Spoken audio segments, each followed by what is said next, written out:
we begin here. This is the statement that we want you to consider. In the subject of thoughts turning to things, and that's what creation is. That's what deliberate creation is. Thoughts turning to things.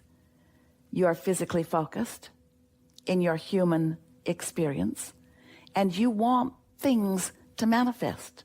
You want relationships to manifest. You want money to manifest. You want lifestyle to manifest. You've been hearing us say for a while that the way you feel or the emotion that you feel in any moment in time is a manifestation. So here's the statement on the subject of thoughts turning to things. In the beginning of those thoughts turning to things, or as those vibrations are gaining momentum, or as the trend is just being decided by you, the evidence is indistinguishable to you through your physical senses. You just can't see it.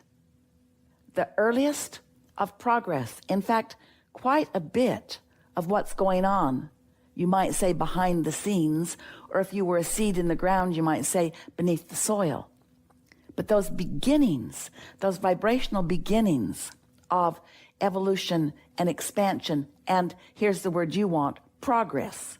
Progress toward the bank account you want, or the relationship you want, or the physical bodily conditions that you want, is indistinguishable to you.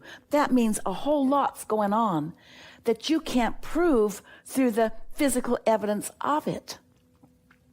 Now, understanding that is very helpful to you.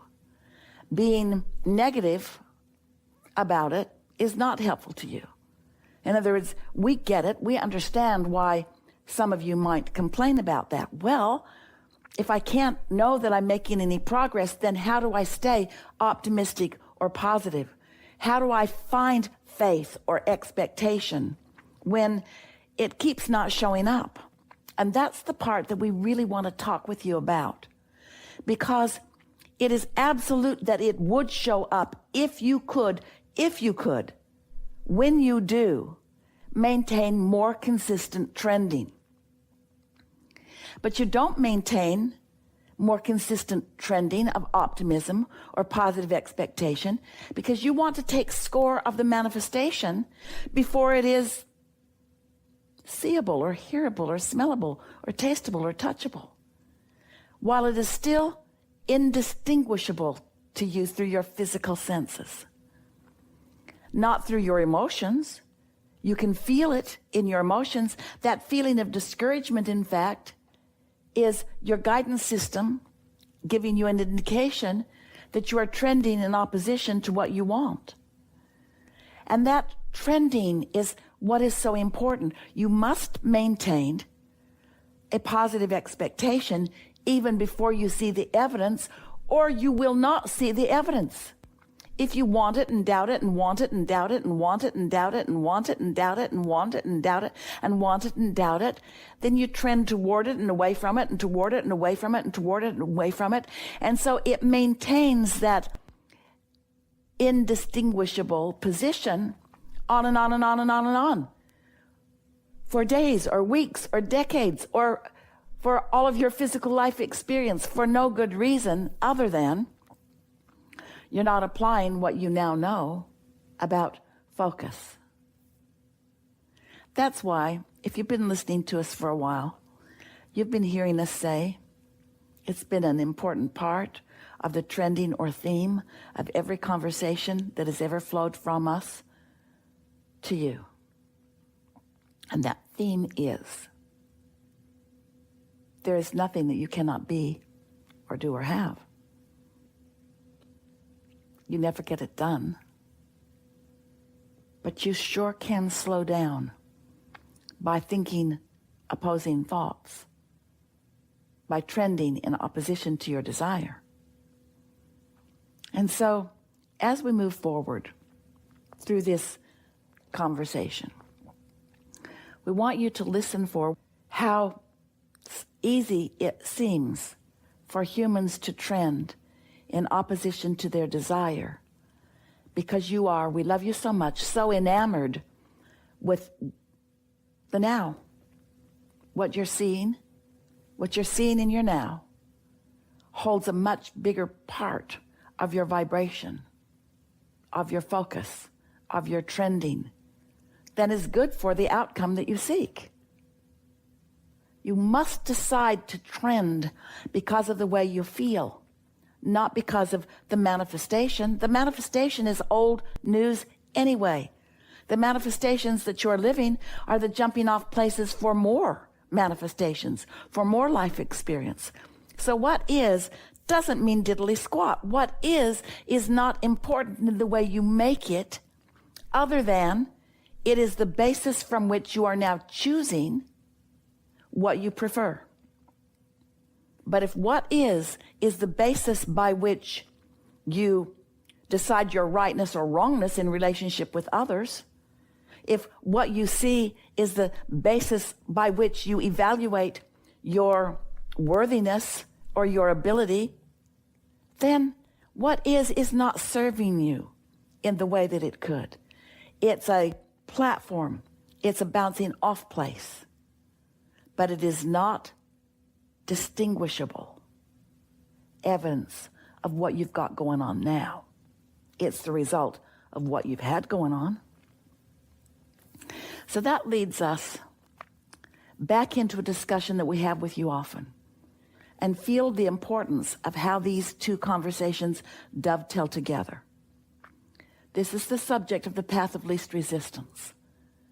And we want to say right up front with emphasis, your path of least resistance is an ever-changing, ever-evolving path. But in your human societies, so often you want to come to rules or decisions, sometimes that you dig up, that have been written and buried, lived by those ancient civilizations. Sometimes not so ancient, sometimes it's just things that you learned from your parents that someone drilled into your head. And we're not by any means in any way wanting to discount the wisdom that you've gathered along your way. But we are wanting to say to you that you have right now in the moment fresh, dependable, accurate guidance coming forth from source energy that is exactly for you. We don't want you to take anybody else's word for it, not ours, not anybody's.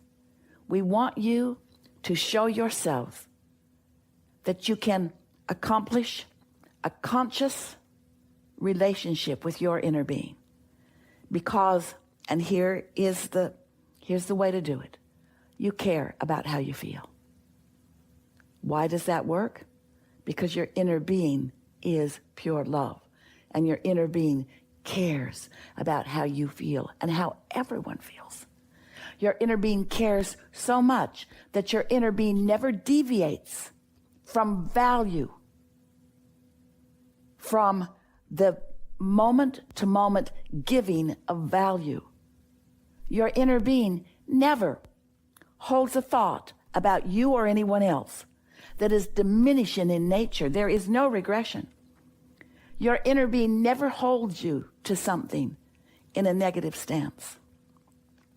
Therefore, if you will decide that you will care first and foremost and most often about how you feel, which is your indicator of how you are blending or dovetailing with the vibrational frequencies of your source, of that source within you, then you will hold yourself in the replenishing mode.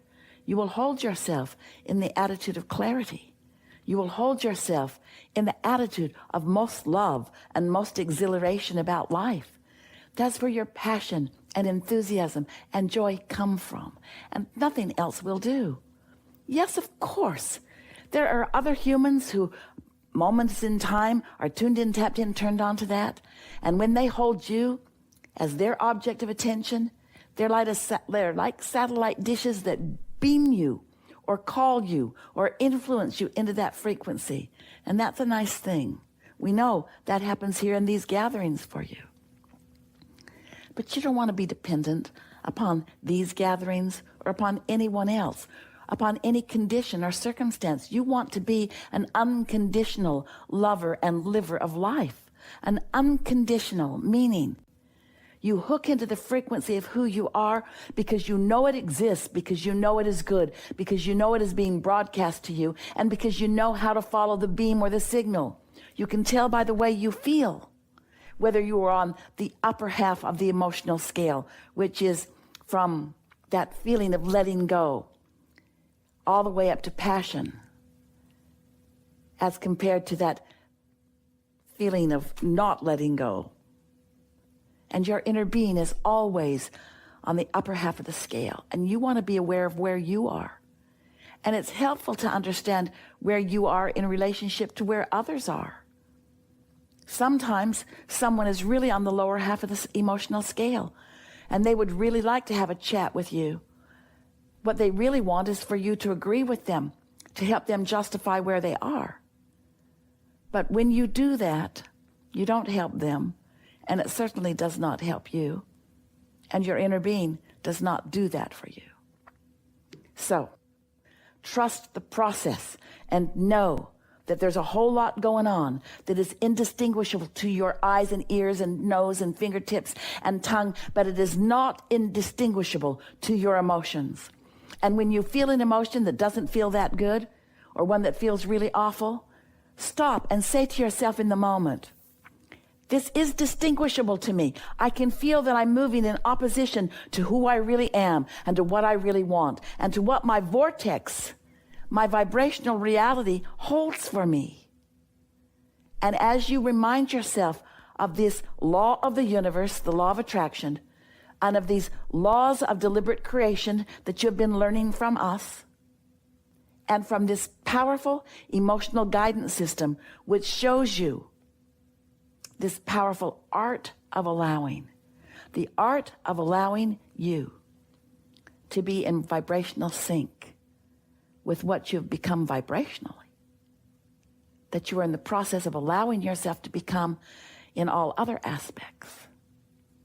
The law of attraction says that which is likened to itself is drawn. What you give your attention to, you're offering a vibration. And that vibration is being answered in endless ways because of the frequency of your output. You get what you think about. Wanted or unwanted, you get what you think about. Because when you focus, your attraction mechanism is on.